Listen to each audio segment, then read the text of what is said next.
Yo, what's up, YouTube? A user, Remedy MP, I hope I said it right, brother. He left a comment and he was dead on when he talked about a lot of men, black men, are raised to be blue collar. And it's not necessarily that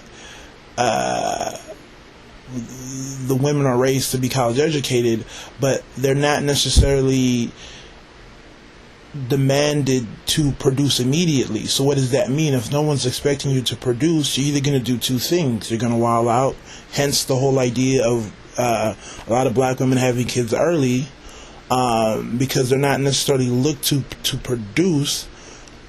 And you have the ones who take it a different way and say, since I don't have to produce, I can take my time and go off to college.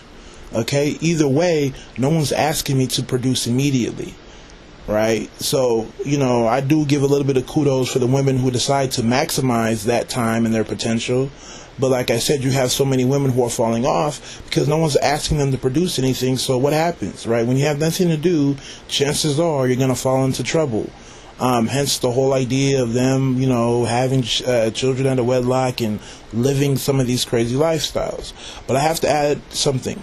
What upsets me is a lot of professional black women fail to realize that, if you come from the middle class, right, there's probably just as many middle class black men who are educated in terms of the numbers. So if you took away black women who are educated coming from inner cities and coming out of lower income environments, I think the numbers would be equal. Right? Because if you're coming from a middle or even upper class family, education is probably the core value right in that family. It's probably the core value that everybody has to, submit to. Right? So if you're a middle class family, your brothers is going to college and your sisters are going to college. Right? Assuming that everything's going well and nothing, traumatic has happened. Everybody's off because that's what the parents had planned. But the women act as if the disparity, right, there's no way to understand where it's coming from. The disparity in the numbers, right, is coming from the fact that you have women, okay, black women coming from lower income, poverty-stricken environments and entering into the professional middle class society. That's what's throwing the numbers off. It's not, black people from the middle class. We're doing what our parents did.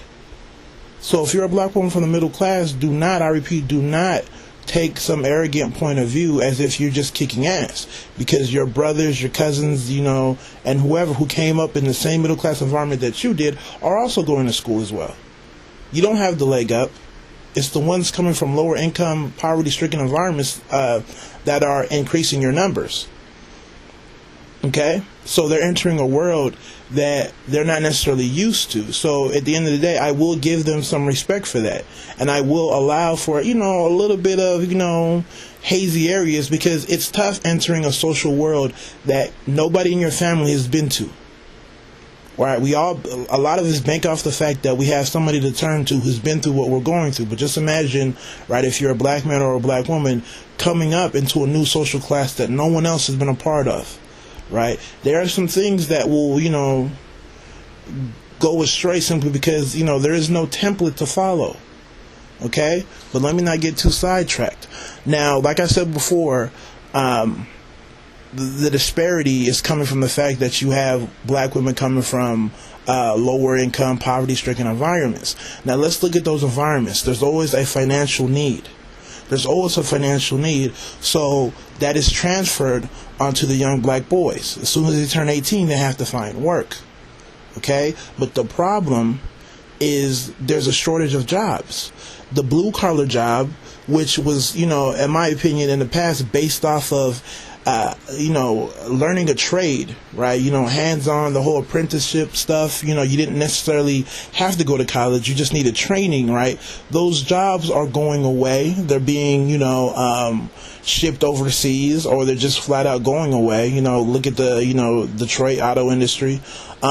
Or because of the, increasing numbers of people looking for work, they've now put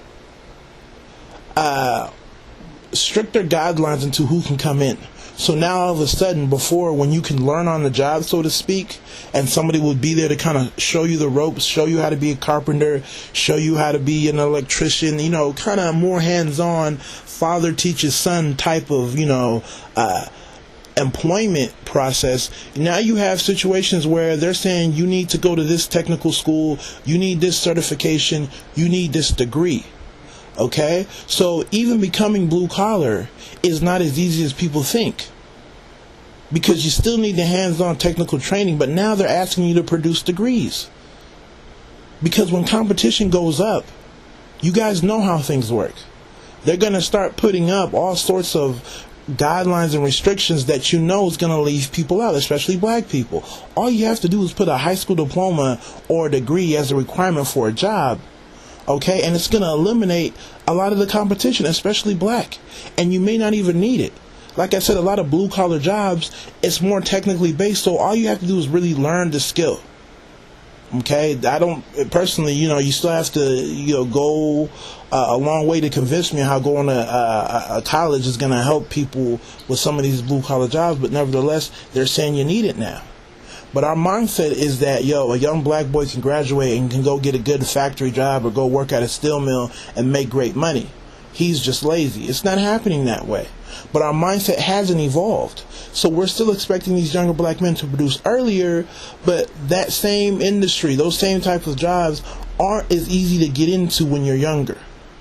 Okay? Especially when, the father is absent. And we kind of touched on the whole idea of the men of the 70s and 80s who dropped the ball, right? Who weren't necessarily there, but act like they were. So, you have fathers and all these people who weren't there, and how is the son supposed to learn any sort of technical trade?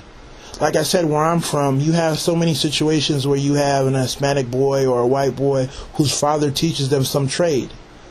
Okay, so they have a better shot at entering the blue-collar workforce upon graduation from high school. But we, on the other hand, don't have it because, like I said, right, we were missing fathers a long time ago. Right, our fathers weren't there, but people act as if we're the ones who are ghosts. And we're the ones that started the cycle. So, of course, when your father's not there, how can he teach you his trade? How can he? Right? How can he? So you match that up with the fact that now, all of a sudden, to enter some of these blue-collar jobs, you need some sort of, maybe it's the AA, maybe it's a BA, maybe it's some license. You need that, right? It becomes increasingly impossible to find meaningful work.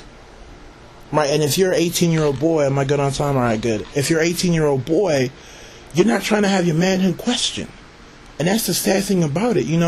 It's already assumed in other groups that it's going to take some time to get to where you need to get in terms of manhood. So your manhood isn't necessarily about what you can produce at any given moment. It's about your journey. Are you on the right track? But with black people, it's so your manhood, you're a man, so now you're able to produce. And if you can't produce, somehow we have to question your manhood. Psychologically, do you know how damaging that is? Do you know how damaging that is to tell somebody, you're not a man because you can't produce? So, a lot of the times, people don't know how to respond to that. They don't know how to respond to that. But yet, you have, millions of younger black men coming from these lower income, poverty-stricken environments who are told every day that they're not a man simply because they can't produce at 18. And it's really unfair. You have to change how you think in terms of gaining meaningful employment, right? Getting gainful employment. It's not as easy as it was before. There is no early success stories. Like I said, most of the time, if you see a younger person in a blue-collar type industry making money, he's probably working for a relative, or he probably had a father or somebody in his family who taught him that skill early on. Okay, most of the Hispanic people that work, or students that work in my district, they spend their summers working for their father, whether it's for an auto body, whether it's for doing landscaping, so they're carpentry, like they're actually learning a skill that they can, take on with them. So they'll be good to go right? Once they have to, get some certification or whatnot, they already have the knowledge. We have neither. And we don't have time to get to where we need to get. We're expected to do it now, and it's not working that way. And all the time, we're not asking younger black women to produce anything at a younger age, except when something, traumatic happens where they have to adapt. So it makes perfect sense for them to go off to college, because no one expects them to do anything anytime soon, right? So it is what it is. So hopefully, this will add some depth to this whole conversation in terms of the disparity. Let me stop right now. Take it easy. God bless.